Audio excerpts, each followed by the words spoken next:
Assalamualaikum warahmatullahi wabarakatuh. Apa kabar Anda pemirsa? Sejumlah informasi telah kami rangkum dan kami persiapkan untuk menemani akhir pekan Anda. Dari Comment Center Kota Padang Panjang, bersama saya Sinta Kurnia, inilah Padang Panjang Sepekan. Paparkan kearifan budaya secara lugas di hadapan tim juri. Wali Kota Padang Panjang Fadli Amran akan terima Anugerah Kebudayaan Persatuan Wartawan Indonesia di Kendari 2022 mendatang. Menggunakan pakaian teluk balango dengan kopiah datua, Wali Kota Fadli Amran presentasikan peran rumah gadang dalam mewujudkan perilaku baru era COVID-19 di Kota Padang Panjang sebagai rangkaian penilaian akhir kelayakan penerima Anugerah Kebudayaan PWI 2022 yang digelar di ruang pertemuan lantai 4 Gedung PWI Pusat, Jakarta, Kamis 16 Desember 2021. Tim juri dalam sesi panel terdiri dari wartawan senior sekaligus Ketua Penyelenggara AKPWI Yusuf Susilo Hartono, Rektor UNM sekaligus wartawan senior Ninok Lesono, dan budayawan Agus Dermawante, serta turut disaksikan secara online oleh artis senior Nungki Kumastuti dan Ketua PWI atau SD Pari. CDC Padang Panjang khususnya itu adalah sebagai lembaga garda terdepan untuk mempreservasi budaya Melayu, khususnya Minangkabau. Memang itu visi misinya. Wako Fadli menjelaskan bentuk kearifan lokal dalam penanganan COVID-19 dengan dijadikannya rumah gadang kaum adat sebagai rumah isolasi bagi anak kemenakan seperti yang diterapkan di Kanagarian Gunung, serta peran Niniak Mama dan Bundo Kanduang dalam mendorong warga untuk divaksin. Kepiawaian dan penguasaan jawaban Wako Fadli terhadap permasalahan kebudayaan mendapat apresiasi dan diacungi jempol oleh tim juri.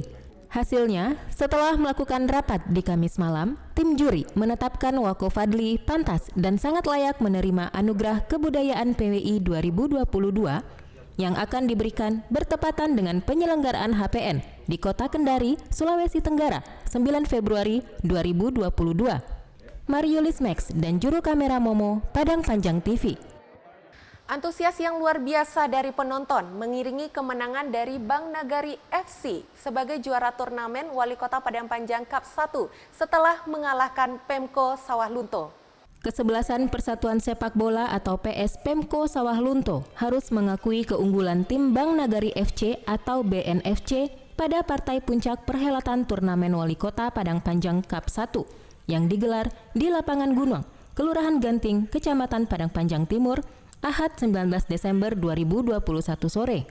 Tendangan placing yang diarahkan ke sisi kanan gawang oleh nomor punggung 10 BNFC Fogi berhasil membobol gawang PS Pemko Sawah Lunto dan mengantarkan BNFC unggul 1-0 di babak pertama. Di babak kedua, PS Pemko Sawah Lunto mulai agresif dan berhasil menciptakan beberapa kali peluang emas, namun sayangnya berhasil digagalkan oleh penjaga gawang BNFC yang akhirnya terpilih sebagai penjaga gawang terbaik di turnamen ini. Turnamen sepak bola Wali Kota Padang Panjang Cup 1 2002 ini sukses menarik perhatian penonton. Salah satunya Rusno, 43 tahun, warga Simpang 8 yang semangat mendukung tim Bank Nagari FC. Partai final tersebut juga dihadiri Wakil Wali Kota Padang Panjang Asrul dan Wali Kota Sawah Lunto Dery Asta serta beberapa undangan terkait. Bertahannya skor 1-0 hingga laga usai mengantarkan tim BNFC keluar sebagai pemuncak pada turnamen ini. Piala bergilir Wali Kota Padang Panjang diserahkan oleh Wakil Wali Kota Asrul, Rifki dan juru kamera Fauzan, Padang Panjang TV. Guna memperkaya pengetahuan di bidang liputan, khususnya liputan televisi, Dinas Kominfo Kota Padang Panjang mendatangkan videografer profesional Fakhrul Rozi. Si reporter, ini siapa yang masukin? Si kameramen, karena dia yang tahu belanjaannya apa aja. Berlangsung dari sore hingga malam hari, Senin 20 Desember 2021, para awak redaksi Kominfo Padang Panjang mendapatkan pengetahuan baru dalam dunia jurnalistik televisi. Mulai dari teknik pengambilan gambar video, naskah, editing, hingga pasca produksi. Biasa nonton film dokumenter, apa sih bedanya itu bang antara yang membuat ini kok misalnya soft news atau apa gitu? Hadir sebagai pemateri Fakhrul Rozi yang merupakan kameramen profesional yang bekerja freelance untuk sejumlah stasiun televisi internasional. Pria yang pernah bertugas di SCTV, Transmedia, dan Reuters ini yakin dengan sumber daya yang ada di Kominfo yang mau terus belajar, Padang Panjang TV akan terus menghasilkan karya jurnalistik yang luar biasa. Sebelum meliput ke Lombok Iko, itu dapat idenya dari apa latar belakang? Ia juga mengapresiasi produksi Padang Panjang sepekan karena jarang ada media informasi pemerintah daerah yang konsisten memproduksi tayangan berita audiovisual. Menurut Abang tuh perlu diganti nggak, atau debate suatu judul yang menarik diganti gitu? Sementara itu, Kepala Dinas Kominfo Ampera Salim berharap setelah adanya tambahan pengetahuan baru ini, tim redaksi dapat menyuguhkan tayangan televisi yang jauh lebih baik dari sebelumnya. Ada dari si penambangnya, ada miner kan bapak-bapak tadi? Nah itu nggak pakai tripod karena kondisi nggak pakai tripod. Mariulis Max dan juru kamera Hari Sulistyo, Padang Panjang TV. Ketua TPPKK Kota Padang Panjang, Dian Puspita Fadli Amran, menyalurkan bantuan mukena dari organisasi Minang Indo Jalito kepada 16 kelurahan di Kota Padang Panjang. Selasa 21 Desember 2021, dalam rangkaian peringatan Hari Ibu, Ketua TPPKK Dian Puspita Fadli Amran didampingi Kabid Pemberdayaan Sosial dan Penanganan Fakir Miskin Hirda, serta Ketua TPPKK dari 2 kecamatan, menyalurkan bantuan sebanyak 150 mukena yang diterima dari organisasi Minang Indo Jalito November lalu. Dari 16 kelurahan yang akan disalurkan bantuan, setiap kelurahan menerima kurang lebih 10 hingga 11 mukena yang nantinya akan diberikan pihak kelurahan kepada warga yang sudah didata Dinas Sosial PPKB P3A.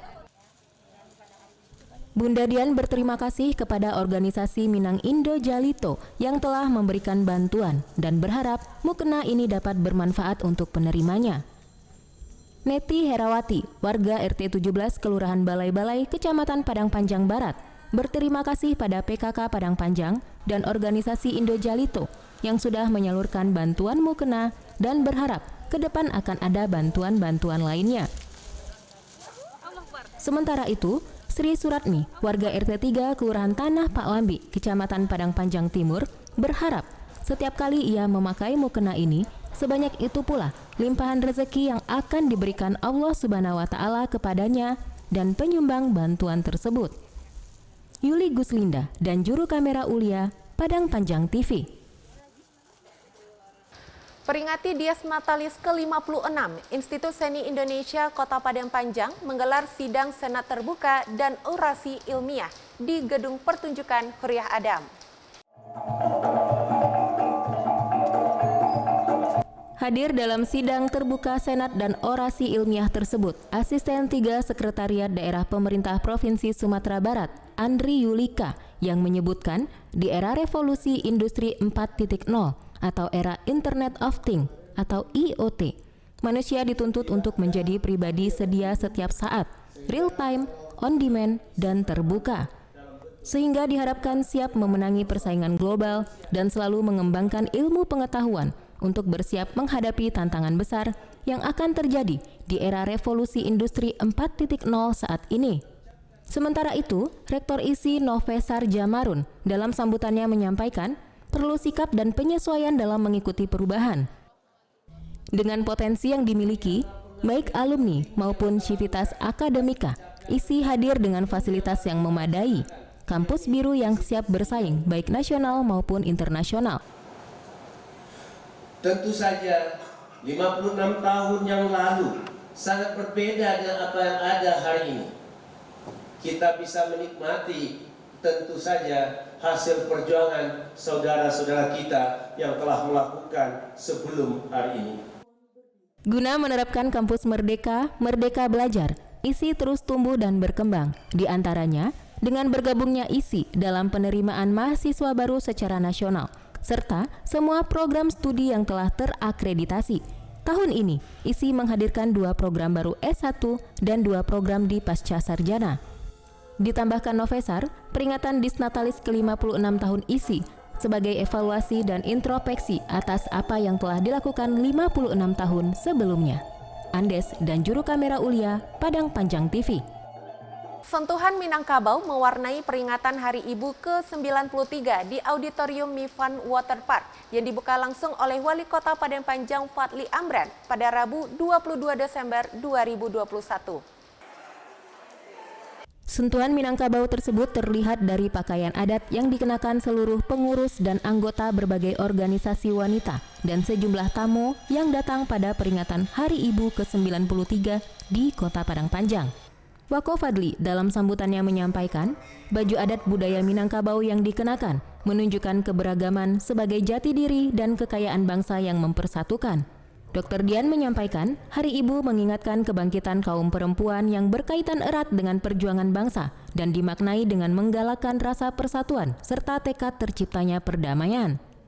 Sementara Nova Erayanti Asrul menuturkan, semangat perjuangan kaum perempuan Indonesia telah memberikan kasih sayang kepada ibu dan anak, serta kesadaran menggalang kesatuan dan bakti terhadap pembangunan bangsa dan negara. Pada peringatan Hari Ibu ini, Wako Fadly didampingi Wawako Asrul dan Forkopimda turut menyerahkan bantuan sembako kepada para ibu petugas kebersihan. Haris dan juru kamera Fauzan, Padang Panjang TV. Tampil anggun menggunakan baju khas adat Minangkabau, ibu-ibu dari organisasi wanita sekota Padang Panjang mengikuti parade dan lomba baju adat pada acara puncak peringatan Hari Ibu ke-93.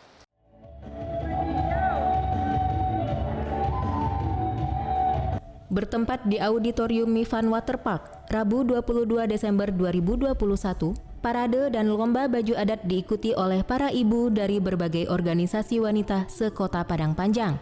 Terlihat penasihat GOW Dian Puspita Fadly Amran mengenakan baju adat berwarna toska dengan sulaman indah dan suntiang keemasan nan elegan.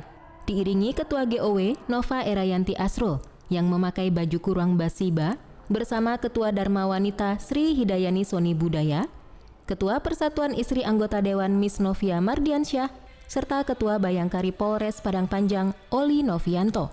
Keluar sebagai juara ke-1 lomba baju adat kategori ketua organisasi adalah Oli Novianto.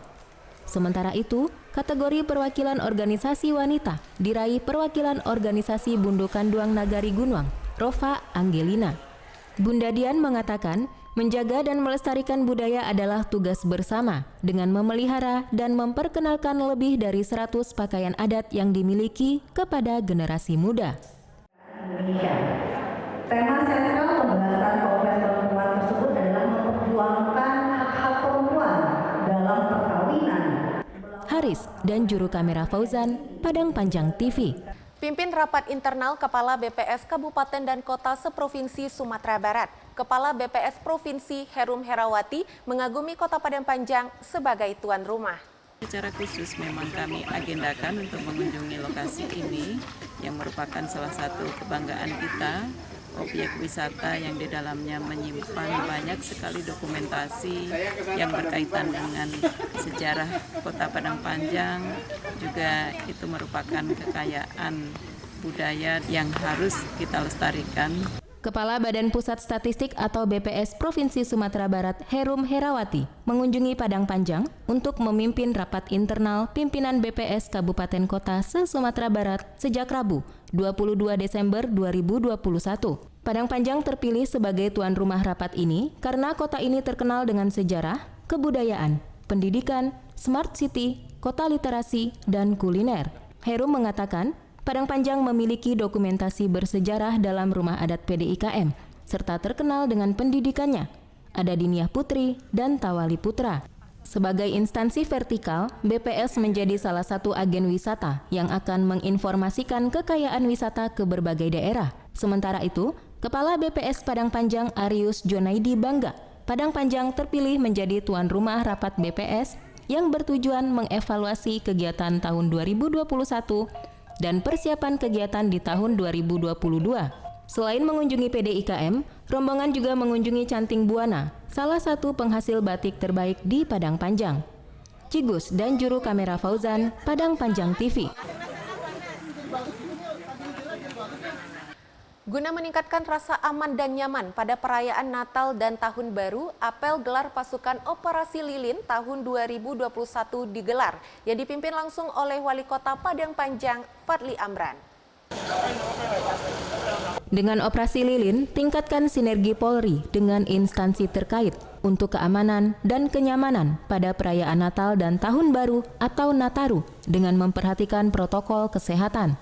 Hal ini tertuang dalam amanat Kapolri yang dibaca oleh Wali Kota Fadli Amran saat memimpin apel gelar pasukan operasi lilin tahun 2021, Kamis 23 Desember 2021, yang juga diikuti Kapolres Novianto Taryono, Asisten Bupati Tanah Datar, dan Kepala OPD terkait. Wako Fadli mengatakan, perayaan Nataru akan meningkatkan mobilitas dan aktivitas masyarakat sehingga berpotensi menimbulkan gangguan Kamtipmas, Kamseltip Carlantas, dan penularan COVID-19. Sehingga perlu antisipasi terhadap penyebaran varian COVID-19 jenis B1529 atau Omikron yang menyebabkan lonjakan kasus di beberapa negara. Penyelenggaraan Operasi Lilin 2021 akan dilaksanakan selama 10 hari, mulai 23 Desember 2021 hingga 2 Januari 2022, dan melibatkan sebanyak 177.212 personil pengamanan gabungan yang terdiri dari TNI Polri, Satpol PP Damkar, Dinas Perhubungan, Dinas Kesehatan, Pramuka, dan instansi lainnya. Lebih lanjut, Wako Fadli menyampaikan, berdasarkan mapping kerawanan yang telah dilakukan, terdapat beberapa prediksi gangguan Kamtipmas yang harus diantisipasi, di antaranya ancaman kelompok intoleran, radikalisme terorisme, dan aksi kriminalitas. Untuk itu, Wako Fadli meminta seluruh personil gabungan tetap menjaga sinergitas dalam menghadapi segala ancaman ataupun gangguan dalam perayaan Nataru di Kota Padang Panjang. 2021 tentang pencegahan dan penanggulangan COVID-19 pada saat Natal 2021 dan Tahun Baru. Dega dan juru kamera Ulia, Padang Panjang TV. Sebanyak 23 mahasiswi STIT Diniah Putri Rahmah El Yunusiah diwisuda. Kegiatan tersebut turut dihadiri oleh Wakil Wali Kota Padang Panjang, Asrul. Sekolah Tinggi Ilmu Tarbiyah atau STIT Diniah Putri Rahmah El Yunusiah Kota Padang Panjang gelar wisuda sarjana di Gedung Pertemuan Zainuddin Labai El Yunusi, Kamis 23 Desember 2021. Pemerintah Kota Padang Panjang sekali lagi mengucapkan selamat kepada wisudawati yang telah bergerak sarjana pendidikan. Sebanyak 23 orang mahasiswi yang lulus terdiri dari 16 orang lulusan S1 Program Pendidikan Agama Islam dan 7 orang Program Pendidikan Islam Anak Usia Dini angkatan tahun 2021-2022. Wakil Wali Kota Asrul saat memberikan sambutan pada acara tersebut meminta agar para wisudawati tetap memberi nilai tambah dan selalu ikhlas dalam bekerja karena proses belajar sesungguhnya adalah seumur hidup. Sementara itu, Sekretaris Kopertais Wilayah 6 Sumatera Barat Muhammad Fadli mengajak para wisudawati mendedikasikan ilmunya kepada masyarakat bangsa dan negara. Pimpinan Perguruan Tinggi Diniah Putri Fauziah Fauzan El Muhammadi mengatakan, perubahan di dunia digital harus mampu dihadapi dengan baik oleh para lulusan STIT. Ketua STIT Diniah Putri Syarifatul Hayati menjelaskan, ke-23 wisudawati lulus membanggakan dan mampu melewati berbagai tahapan, mulai tahfiz 3 juz, sidang wisuda 3 bahasa, praktek pengalaman lapangan, hingga KKN di Nagari Pincuran 7 Agam. Haris dan juru kamera Fauzan, Padang Panjang TV. Pemirsa, informasi tadi mengakhiri Padang Panjang sepekan edisi kali ini. Kami mengingatkan kepada pemirsa semua untuk tetap mematuhi protokol kesehatan pada saat perayaan Natal dan Tahun Baru. Jangan sampai ada penambahan kasus COVID-19. Saya Sinta Kurnia beserta seluruh kru yang bertugas mengucapkan terima kasih dan sampai jumpa. Wassalamualaikum warahmatullahi wabarakatuh.